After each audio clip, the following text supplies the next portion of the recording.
So our project is around improving response to psychological distress and case management. So this was around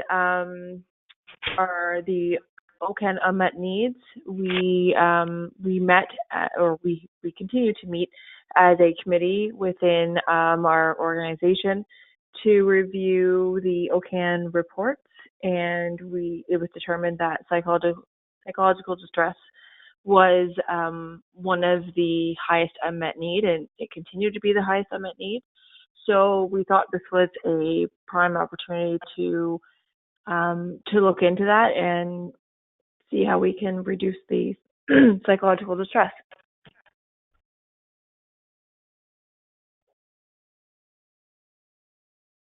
Do you click this? Sorry, we're having a delay with the slides here. Our connection keeps cutting out. So we're advancing them, but they keep cutting, so it's not advancing for you. Sorry. We're trying to resolve it quickly. That's okay.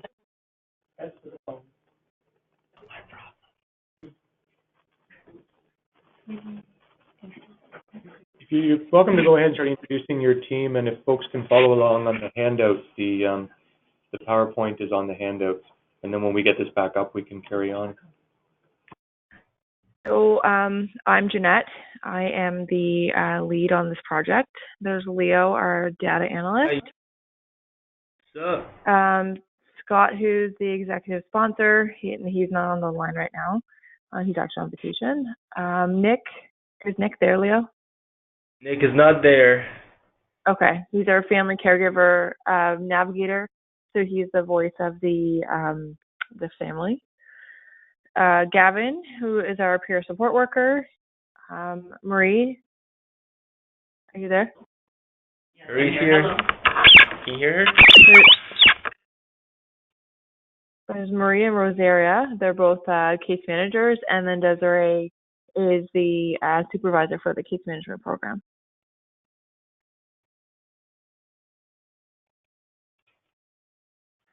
So after reviewing OCAN reports, like I said in our committee meetings, the noticeable trend for unmet needs was the psychological distress.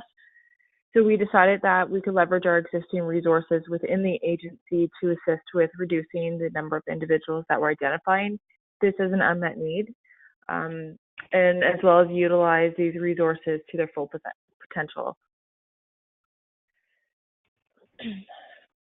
which you'll see through the other slides. We mostly focused on our crisis department. So since 2016, the OCAN data showed that clients on the Central Team Case Management Program were identifying psychological distress as an unmet need at the time of their 6-month reassessment, and which appeared to be higher than any other of the domains. So our aim statement was to reduce the number of clients that were reporting psychological distress as an unmet need by 15% with our deadline of December 31st of 2019.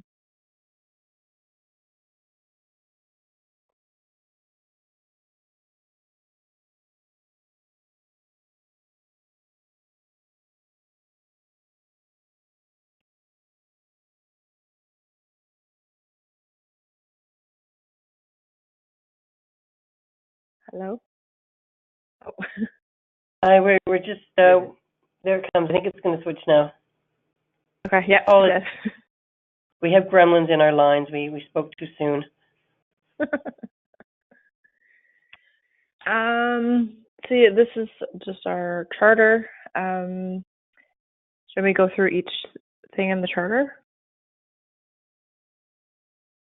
You can give us a high-level overview of the charter. That would be great.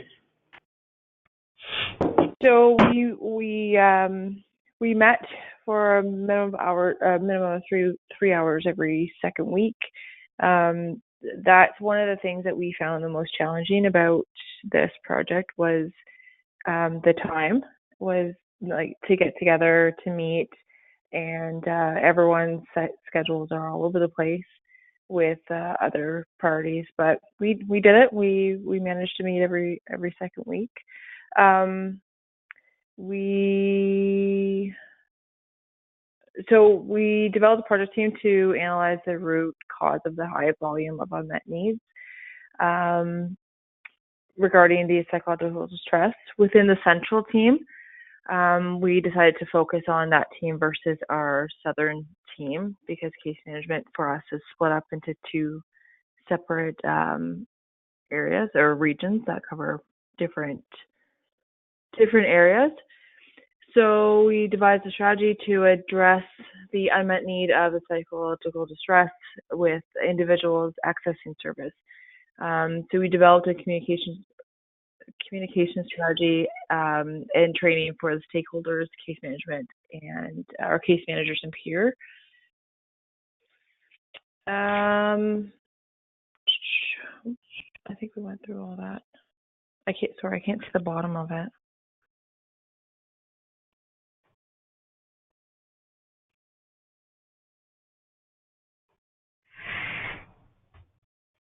So our root causes, we felt like that social isolation, clients' lack of coping strategies or skills, and inconsistent identification of psychological distress amongst staff. So on the OCAM, we were feeling that maybe staff, not all staff had a consistent idea of what or definition of what psychological distress might be, so which would cause some individuals to mark it as an unmet need. And then clients having not enough coping strategies or skills in order to help them when they are having symptoms of psychological distress. So we used the fishbone in order to get these root causes. We completed it as a team, and then we sent it out as a survey to staff. And then our peer and family caregiver NAV surveyed a peer zone group that they were holding, or a RAP group, and provided those individuals with a survey to let us know how they felt their level of psychological distress was, and what they felt the root cause was.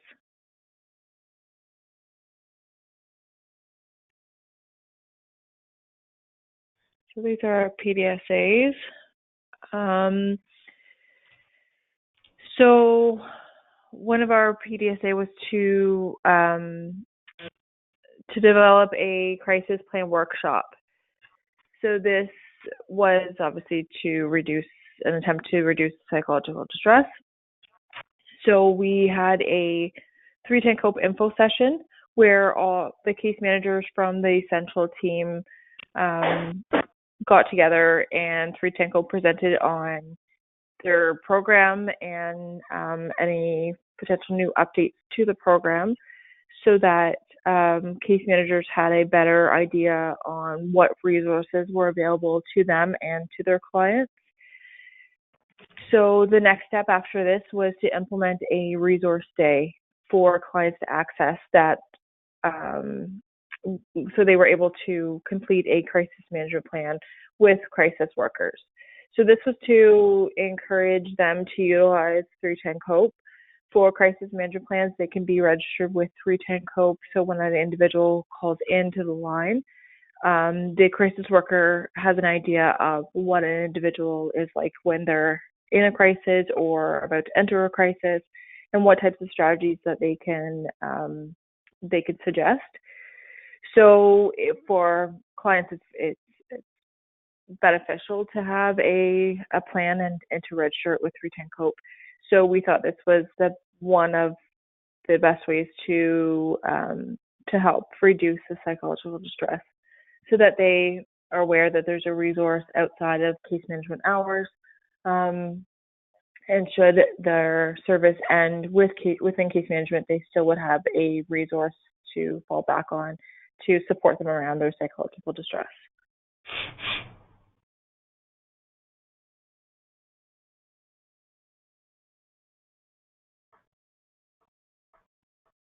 Anyone have anything else to add? Nope. No, I think that's good. We're trying to switch the slide here, but it's doing that delay thing again. It's Got okay. it.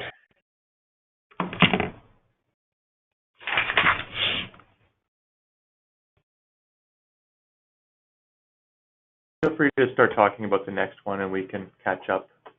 Don't want to hold this. Actually, I have a question maybe you could respond to while we're waiting. So you talked about circulating the fishbone, the content to that to staff as well. Did you find that you got any additional input from them? I think it was funny because I think that we thought we would get a lot of different answers and a lot of difference in what we were thinking, but people seem to be on the same page that we were in what some of the root causes would be. Do you guys agree? Yeah.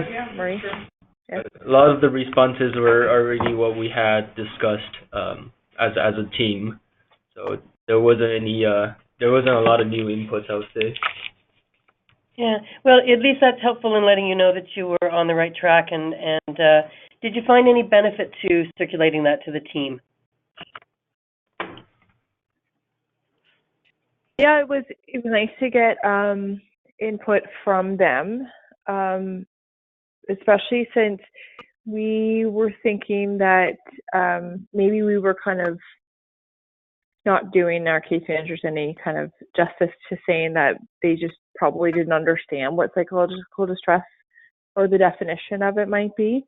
So it was kind of nice to be reassured of that people were also feeling the same, that maybe they didn't quite fully understand what the definition might be, because it can be misinterpreted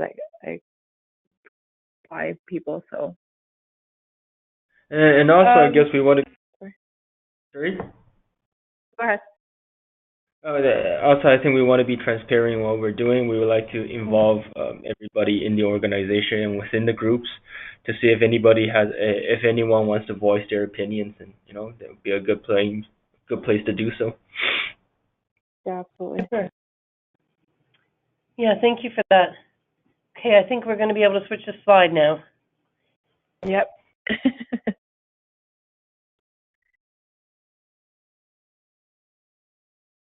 So, oh, there we go. So what we were going to do on tracking or gathering the data for this, we were going to do a pre and post survey, a survey that had kind of pre and post questions in it, so that we had an idea of, if people found that this resource day was helpful to them and how many were attending. We look to expand this later. So it's a crisis plan workshop. Yep, we were going to track the number of crisis management plans that were registered with 310 Co. How many were attending, and number of clients with the crisis management plans prior to the resource day. We thought that was important too, to know how many new crisis management plans we got from implementing this.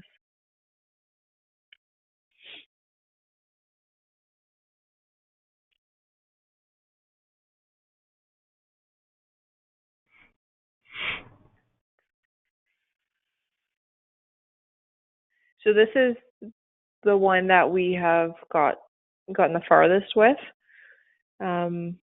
We are looking to do the crisis, I think it's the 25th. I might be completely wrong, but it's within the next few weeks that we're going to be hosting the resource day.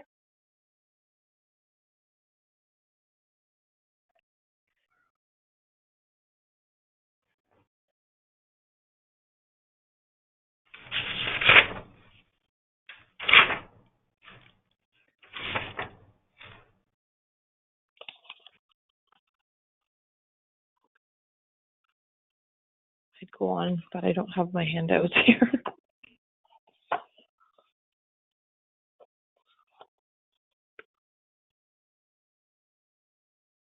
Can you see the slides all right? Are we at the right slide? Yep. So the OCAN refresher. We just did Scott and I just did the OCAN refresher with the central team.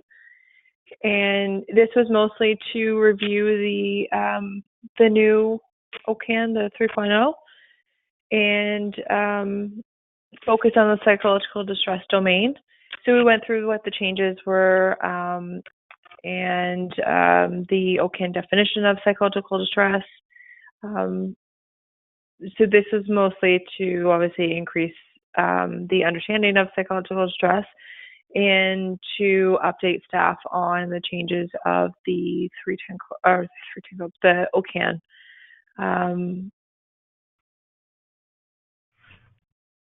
So that we had a sign up sheet, and I think we got the whole team, right? Was there? Everyone was there? Yes. I think, yeah, everyone was there. I think there were maybe 2 people missing, but the majority of people were there. Yeah, and with the new OCAN, they have better training now. So we're going to be doing another OCAN refresher with the South team. So we can always grab those, or we can try and see if those 2 that were missing from the team would be able to attend the South team if needed.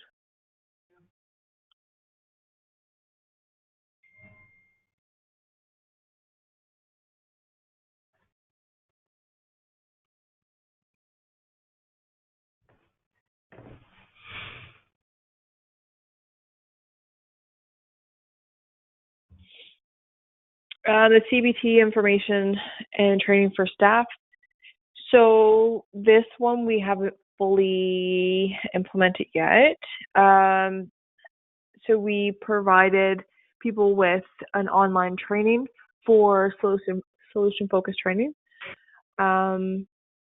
We do have a fact or tip sheet. So one of our crisis supervisors has a CBT quick tip sheet that will be circulated to staff. We figured that it says March 1st. I have the tip sheet. I just haven't circulated it yet. It just seemed like it was a lot to do, especially since we were having people do the online training, as well as the brief therapy training as well that we're doing within the agency. So once everyone's done the online training, I'm going to send out the tip sheet. But this was to obviously increase their understanding of CBT and to provide them, with more tools to be able to support their clients who are identifying psychological distress as an unmet need.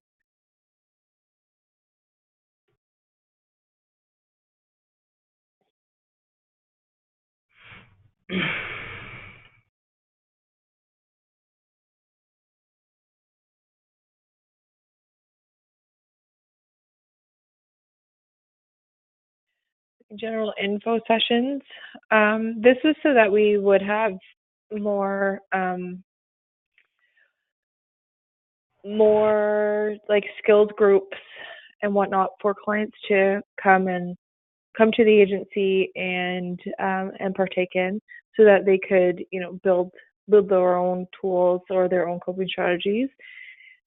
So we talked about different types of groups or sessions that we would run. We haven't, I think we've only done one since, and that was with Dr. Lowe, right, Marie? Was there? Yeah. It's a yes. And that seemed to be pretty effective. So he came and he discussed the topic with the clients. We're looking to do our DBS. We run our DBS or DBT skills group within the agency right now. So we're looking to continue to do that. Mindfulness, we have. Did we lose you, right. Jeanette? Sorry, I'm here. Hello? Are you not hearing us? Hello. Hello? Hi. Jeanette? Jeanette, are you still there? Yeah, I'm here. Maybe we'll advance the slide and see if we can get Jeanette back in. And the next one. We're here. Jennifer Little says she can hear everybody, so I'm wondering if maybe it's ours that we can't hear. I'm here. Wait. Oh, heard a noise. Hi, we can hear you now. Hello. Hi. Hello? Carry Hi. on. Oh, Can you hear? are we good? Yep. Okay, good. Oh, we went by the So, wrong charts. Leo, you want to talk about that? Yeah, so we're all good with the hearing stuff, right? Everyone's okay? I think we're okay. Oh, okay. So we've done the run chart to see if there's really any improvement to set us a baseline for our measures. So we decided to look at both the staff assessment and the client assessment to see if we could capture more depth, meaningful data. For staff assessment, the median was around 25%, and for client assessment, the median is around 53%. And we seek to decrease 15% of the median, so it's not the absolute 15%. So from 24%, we want to drop it down to 21%. From 53%, we would like to drop it to 43% from the client assessments. Next slide. For staff assessment, we're capturing it based on all the OCANs that they've submitted after 2016, January 1st. This is regardless of whether or not it's a reassessment or prior to discharge or initial assessment. From the run chart, it does not seem like there's any change over time. But then again, we've just started doing these things near the end of the year, so somewhere around January and February. So I wouldn't expect too much change from it. Perhaps later on, hopefully we'll see some sort of shift. Next slide. And I think it's the same thing for client distress. I do think it's interesting that clients always seem to be significantly identified as more in distress.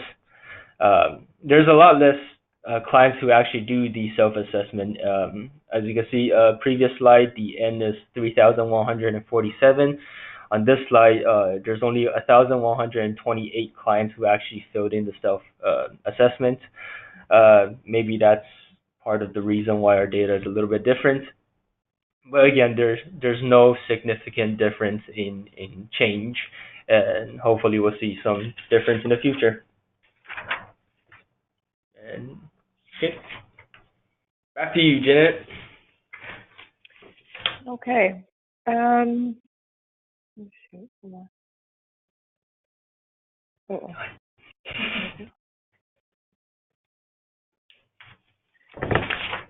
So we felt that the most impact for staff as well as individuals accessing service would be through our crisis management plan, which is our crisis program, which is why we chose 310 COPE. So we involved 310 COPE staff and case managers. So we thought that the staff, if we provided them with an info session from 310 COPE, that it would reduce the inconsistency with staff reporting psychological distress for their clients. The next thing was that we were to offer a 310 COPE resource day. So the 310 COPE crisis workers would meet with the clients to come with a crisis management plan or even update their existing plan. This would encourage them to utilize their crisis plans when they were experiencing a psychological distress. as well as 310 COPE services. So it would decrease the dependency. This is our hope, is that it would decrease the dependency on a case manager and encourage clients to utilize a service that was intended for this purpose. So hopefully this will have a trickle effect on other programs. So if clients were utilizing other services like 310 COPE, and basically if that was their only unmet need within the OCAN, then they could potentially be discharged from case management. It would create capacity within case management and hopefully help reduce the wait list at streamline access. So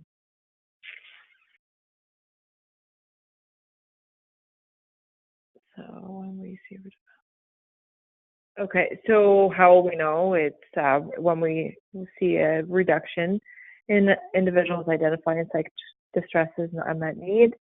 So we'll be implementing our change idea within the month of March. Like I said, at the end of March, so I think next week we're going to have our first resource day. Staff were actually pretty responsive to the info session as well. There's been a lot of changes within 310 COPE over the past year or so it was, I guess, nice for staff to be made aware of these changes. We all can kind of be within our own realm of our work and whatnot. So that was seemed to be beneficial for staff. So our risky assumption is that it will completely fix the issue with psychological stress as an unmet need. But no matter what tools you provide the individuals, I think they will always identify this as an unmet need. I think we had a discussion around that some people, this will likely be their baseline, and will always identify psych distress as an unmet need. We just hope that, we can decrease those individuals that would like to accept the change and utilize some of the resources that exist for them.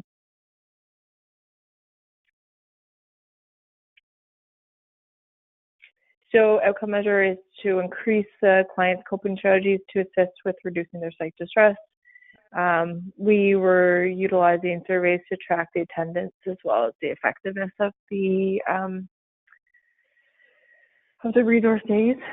And our balancing measure, there could be a possibility of low attendance and clients having difficulty accessing transportation to and from. We had thought of some other strategies if that was the case, that we have bus tickets that we could issue to clients, or we can coordinate with case managers to provide transportation or even 310 COPE to provide transportation to the resource days. So majority of the data will be collected through satisfaction surveys for clients to let us know how useful they found the resource day and if they anticipate it to be helpful in reducing their psychological distress.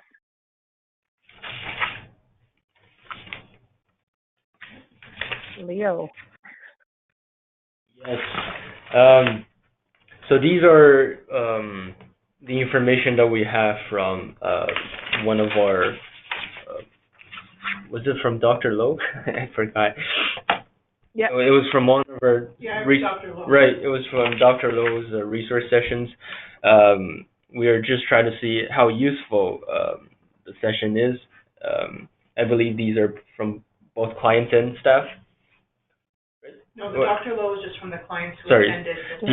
These are for only the clients who attended the sessions, and we have 15 of those who actually responded back with the survey. Most of them find it kind of in the middle ground, that they learned something new about crisis.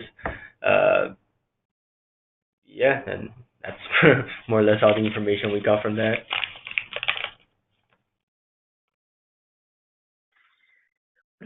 So our challenges, I think I said in the beginning that we found coordinated meetings within the team to be a challenge because of everyone's busy schedules. And also, obviously we have funder targets that we need to meet, so it was, juggling all of that. Trying to leverage existing resources without putting increased demand on staff. That's always a challenge when you implement new things. And deciding how to gather data for some of the change ideas. Nicole was very helpful with figuring out or providing some suggestions on how to, Annabelle, I guess, on how to gather the data for some of the change ideas.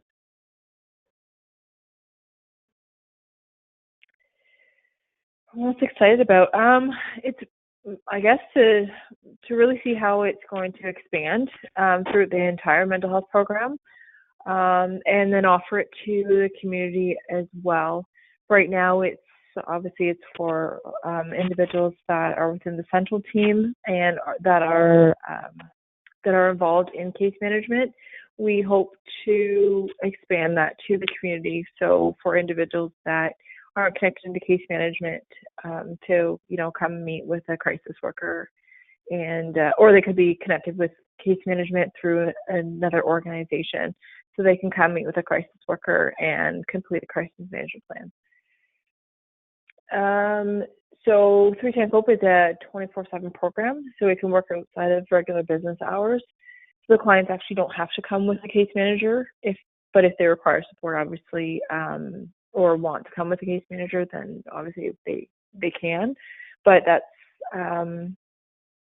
one of the pretty cool things about it is that it's a 24/7, so we don't have to work within the regular business hours, so it can kind of get going quickly.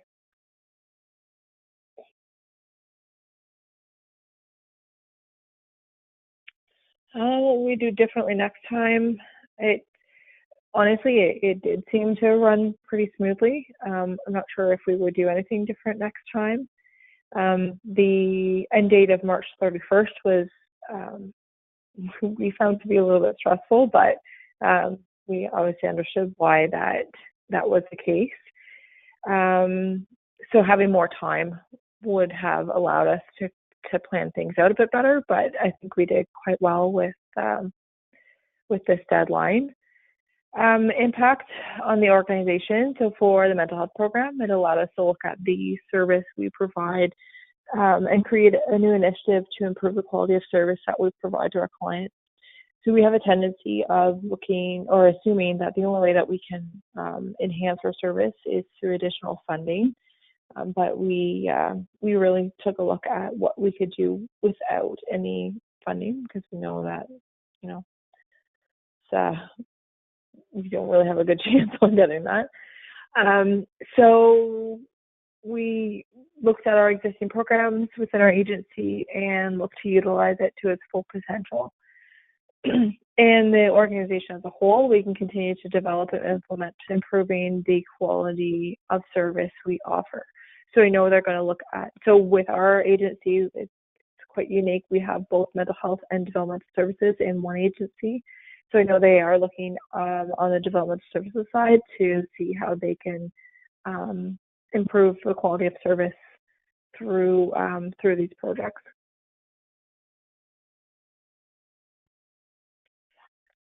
Next step, so we'll be looking to expand 310-COPE resource days for individuals to complete crisis management plans.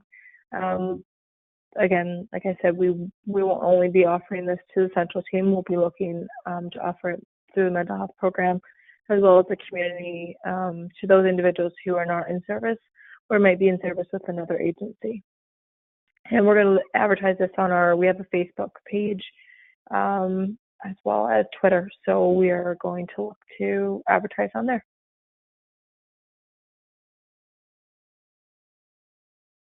Great. Thank you so much for the presentation and for, I guess, bearing with us through all the technological issues.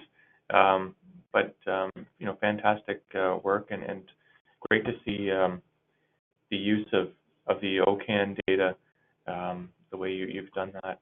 I wonder if any questions from folks on the line. I had one question, but I think you might have covered it. It was from Jennifer Little in terms of how responsive 310-COPE being. I guess how responsive they've been to this project and working with you on this. What was sorry, cut out. What was their response to this? Her question was, how responsive has 310 COPE been? Oh, they were quite excited actually, because it was a new initiative, something new for them to do, and this is actually the intent of their program. So it was nice to be able to offer something to them to provide to clients that is actually within their scope of their job. So it was they're pretty responsive. It was quite nice actually. Great. Thank you so much for the presentation.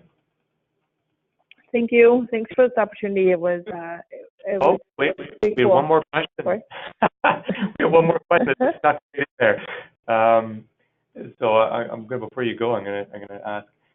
This is from Frank. Frank says, we've debated about whether the OCAN is sensitive enough to capture change in the shorter term, at least with respect to physical health. Wondering if you give consideration to use other tools to measure psychological distress to inform the OCAN need domains, one that is more sensitive to change. Cool. We would consider another, yeah. I think so. I think, the OCAN couldn't necessarily be the only tool that we could use. We use other tools within our agency. We use the LOCUS and the ZI SPDAT score. I'm not sure if they focus so much on psychological distress, but we could. Do you guys have anything else to say? The advantage of OCAN over some other tools is that because it's mandated, we have so much more data on the OCAN than other assessment tools. I understand the downside being the OCAN is reevaluated once every 6 months, and that might not always be the most timely thing. But again, we're trying to work on things we have on hand. And we're thinking, well, if we gather enough data over a larger span of time, then generally we're hoping that it will even out or standardize things out.